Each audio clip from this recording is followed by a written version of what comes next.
Hello, welcome again. We are solving some questions of production engineering. The topic is welding. Question number 42 from gate 1, 18 ME-02 is a welding operation is being performed with voltage 30 volt and current 100 ampere. The cross-sectional area of weld bead is 20 mm square. The workpiece and filler are of titanium for which the specific energy of melting is 14 joule per mm cube.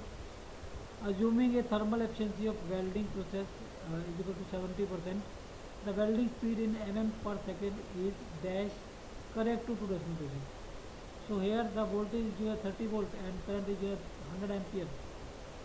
So energy supplied is where V into I, that is 3000 joule per second. Okay. So that is energy supplied by power source, and energy as efficiency of the welding process is 70%. So energy supplied to weld is 70% of it. So it means 100 joule per second or 100 bar.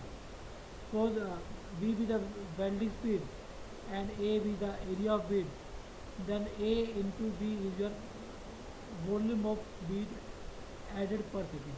Add the and the energy required for melting of bead is 14 joule per mm cube. So energy required by the welding process or for the heating process is your area into velocity into specific energy. So that is 20 into V into 14. Okay. So V is in mm per second and this is also in mm square because specific energy is in 14 is in joule per mm cube. So that will become the energy required per second. So energy supplied to welding should be equal to energy required. So this is the energy required and this is the energy supplied.